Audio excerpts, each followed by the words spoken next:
আমার নাম মিলে রাজা। আসসালামু আলাইকুম। ওয়ালাইকুম আসসালাম। আল্লাহর নামে শুরু করছি, যিনি পরম দয়ালু আর পরম করুণাময়। আর মহানবী মোহাম্মদ সাল্লাল্লাহু আলাইহি সাল্লামকে যথাযথ সম্মান জানাচ্ছি। আসলে আমি একজন অমুসলিম। আমার ভাই সাইফুল্লাহ ও এখন স্টেজের উপরে, দেখতেই পাচ্ছেন আমার ভাই মুসলমান হয়ে গিয়েছে, আর এই জন্য বাবা মায়ের সাথে ওর বেশ সমস্যা হচ্ছে। এটা আমার প্রশ্ন না, আমি এখানে আসলে অন্য ধর্মের মানুষ। আমি এখানে একটা কথা বলতে চাই যে অমুসলিমরা যে কোনো প্রশ্ন করতে পারেন, আলোচনার ভেতরে আলোচনার বাইরে। এটা একটা সুযোগ, আর এই সুযোগ সবসময় আসে না। আমি যে কোনো প্রশ্নের উত্তর দিতে রাজি। আপনি যদি অমুসলিম হন, আমি সানন্দে আপনার প্রশ্নের উত্তর দেব, আলোচনার ভেতরে আলোচনার বাইরে, যে কোনো ধর্ম, যে কোনো প্রশ্ন। এটা আমার সৌভাগ্য। এখন আপনার প্রশ্নটা করেন। আমার প্রশ্ন আসলে আমার বন্ধুর জন্য। আমার বন্ধু একজন শারীরিক প্রতিবন্ধী।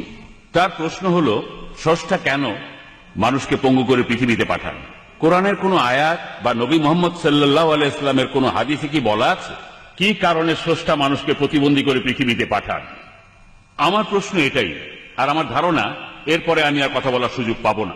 তাই আমি ইসলামিক ইনফরমেশন সেন্টার এবং ডক্টর ফাতিমা মুসিফার আর ডক্টর জাকির নায়েককে ধন্যবাদ জানাচ্ছি আমাকে এই সুন্দর সুযোগ দেওয়ার জন্য।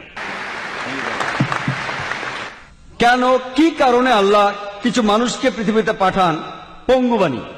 ভাইরা, এর কারণটা হলো পবিত্র কোরআনে সূরা মুলকের 2 নম্বর আয়াতে উল্লেখ করা হয়েছে যে আল্লাযী খালাকাল মাউতা ওয়াল হায়াতা, তিনি আল্লাহ জীবন আর মৃত্যু সৃষ্টি করেছেন তোমাদের পরীক্ষা করার জন্য।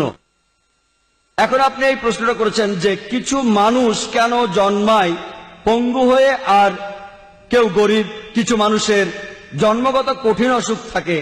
এই প্রশ্নটা হিন্দু দার্শনিকদেরও সমস্যায় ফেলে। আর এ কারণে হিন্দু দার্শনিকরা বলে থাকে একটা দর্শনের কথা, ওটা হলো সংস্কারা, জন্ম আর পুনর্জন্মের চক্র।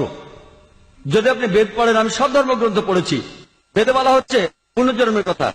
পুনর মানে পরবর্তী, জন্ম মানে জীবন, পরবর্তী জীবন। এমনকি কোরআনেও মৃত্যুর পরের জীবনের কথা বলা হয়েছে, তবে সেটা বেদের মতো না যে জন্ম তারপর মৃত্যু, আবার জন্ম আবার মৃত্যু, আবার জন্ম আবার মৃত্যু, এমন কোন চক্র নেই। কিন্তু হিন্দু ধর্ম দর্শনের একটি প্রধান ভিত্তি হলো কর্ম। প্রত্যেক কর্মই আবার নির্ভর করে ধর্মের উপর, এর একটা অ্যাকশন আছে, রিয়াকশন আছে। আর এর উপর ভিত্তি করে হিন্দু ধর্মের দার্শনিকরা মনে করেন যে সম্ভবত আগের জীবনে এই লোকগুলো কোনো অন্যায় করেছিল, তাই এই জন্মে তারা পঙ্গু হয়ে জন্ম নিয়েছে। যদিও এই কথা বেদের কোনো অনুচ্ছেদে নেই। বেদ হচ্ছে হিন্দু ধর্মের সবচেয়ে পবিত্র গ্রন্থ, আর বেদে এই সম্পর্কে আপনি কিছুই পাবেন না। সেখানে পাবেন শুধু পুনর্জন্ম, যার অর্থ পরবর্তী জীবন। খ্রিস্টানরা এটা বিশ্বাস করে, এমনকি মুসলমানরাও এটা বিশ্বাস করে, কারণ তারা এটার কোনো ব্যাখ্যা দিতে পারে না যে কেন কিছু মানুষ কঠিন অসুখ নিয়ে জন্মায়। হিন্দু দার্শনিকরা যুক্তি দেখায় যে মানুষ মারা যায়, তারপর রূপ পরিবর্তন করে। যদি আপনি আগের জন্মে খারাপ কাজ করে থাকেন, তাহলে এই জন্মে পঙ্গু হয়ে জন্মাবেন। তারা আরো বলছে যে যদি কোনো মানুষ ভালো কাজ করে থাকে, তাহলে সে উঁচু জাতে জন্মাবে, আর সবচেয়ে উঁচু স্তরের প্রাণী হচ্ছে মানুষ। এই জন্মে আপনি খারাপ কাজ করলে নিচু স্তরের প্রাণী হয়ে জন্মাবেন। হতে পারে একটা বিড়াল, একটা কুকুর, অথবা অন্য কোনো প্রাণী। যদি ভালো কাজ করেন তাহলে উঁচু স্তরে। আমি একটা প্রশ্ন করি, এখন পৃথিবীতে অপরাধের সংখ্যা বাড়ছে না কমছে? বাড়ছে না কমছে? বাড়ছে না কমছে? বাড়ছে। সবাই একমত, বাড়ছে। এখনকার দিনে পৃথিবীর জনসংখ্যা বাড়ছে না কমছে? বাড়ছে। যদি ধরে নিই যে খারাপ কাজ করলে নিচু স্তরে জন্ম হয়, তাহলে তো পৃথিবীর মানুষ কমে যাওয়া উচিত। পরও কথা থাকে, কেন কিছু মানুষ জন্মায় কেউ পঙ্গু হয়ে, কেউ গরিব হয়ে, কারো জন্মগত ত্রুটি থাকে? এর উত্তর দেওয়া আছে পবিত্র কোরআনের সূরা মুলকের 2 নম্বর আয়াতে, আল্লাযী খালাকাল মাউতা ওয়াল হায়াতা, তিনি আল্লাহ জীবন আর মৃত্যু সৃষ্টি করেছেন পরীক্ষা করার জন্য তোমাদের। পৃথিবীতে তোমার জীবন একটা পরীক্ষা পরকালের জন্য, এবং তোমাকে দেয়া পরীক্ষার উপর ভিত্তি করে তোমার বিচার হবে। আর মহান স্রষ্টা এক একজনকে এক একভাবে বিচার করবেন। যখন আপনি কোনো পরীক্ষা দিতে বসেন, প্রত্যেক বছর পরীক্ষার প্রশ্নপত্র বদল হয়। যদি প্রশ্ন না বদলায় তাহলে পরীক্ষাটা কিসে? প্রতি বছর প্রশ্ন বদলাবে। একইভাবে আল্লাহ সুবহানাহু ওয়া তাআলা বিভিন্ন মানুষকে বিভিন্নভাবে পরীক্ষা করেন। তিনি কিছু মানুষকে সম্পদ দেন, আর যদি কাউকে সম্পদ দেন, ইসলামী শরিয়া বলে আপনার অতিরিক্ত সম্পদের 2.5% দান করে দিতে হবে, যেটাকে বলা হয় যাকাত। আর গরিব মানুষকে কোনো জাকাত দিতে হবে না, সেই 100তে 100 পাবে জাকাতে। আর ধনী লোক, তাদের জন্য স্বর্গে যাওয়া খুবই কঠিন হয়ে যাবে। যীশু খ্রিস্ট বলেছেন ধনী লোকের পক্ষে স্বর্গে যাওয়া অসম্ভব, আর মহানবী সাল্লাল্লাহু আলাইহি ওয়াসাল্লাম বলেছেন এটা খুবই কঠিন ধনী লোকের পক্ষে সহজে বেহেশতে যাও। যদি আপনি ভালো করে দেখেন যে আল্লাহ সুবহানাহু ওয়া তাআলা আপনাকে যে সুযোগ সুবিধা দিয়েছেন তা দিয়েই আপনার বিচার করা হবে। যদি আপনাকে সম্পদ দেন তাহলে জাকাত দিতে হবে, যদি সম্পদ না থাকে কোনো জাকাত দিতে হবে না।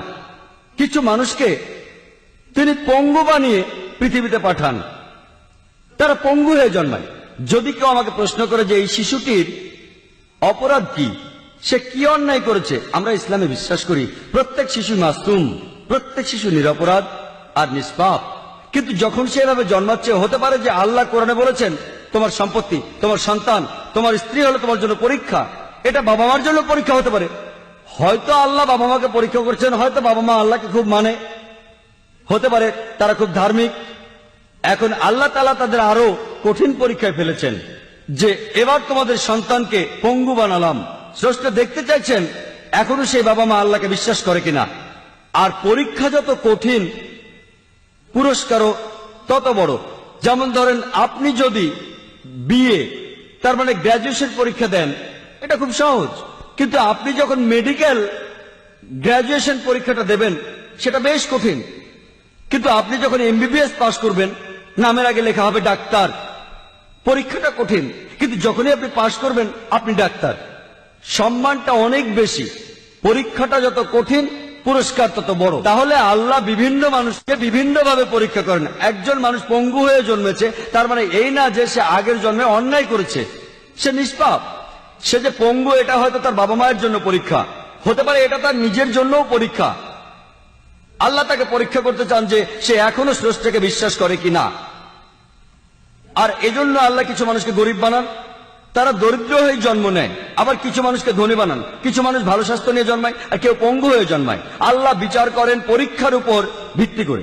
চিন্তা করেন 100 মিটার দৌড় প্রতিযোগিতায় কিছু লোক থাকে পঙ্গু, তারা 50 মিটার থেকে শুরু করে, কারণ হয়তো তার পায়ে সমস্যা আছে, আর এই কারণে সে শুরু করে 50 মিটার আগে থেকে।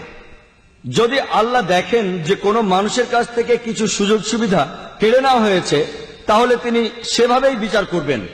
যদি পরীক্ষার প্রশ্ন কঠিন হয় তাহলে টিচার সহজভাবে খাতা দেখেন, আর যদি প্রশ্ন সহজ হয় তাহলে টিচার একটু কঠিনভাবে খাতা দেখে থাকেন।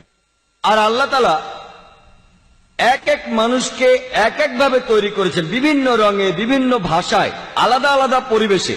আর আল্লাহ সুবহানাহু ওয়া তাআলা যাকে যে পরিবেশ দিয়েছেন, যে সুযোগ সুবিধা দিয়েছেন, সেইভাবেই তার বিচার করবেন। আশা করি উত্তর পেয়েছেন।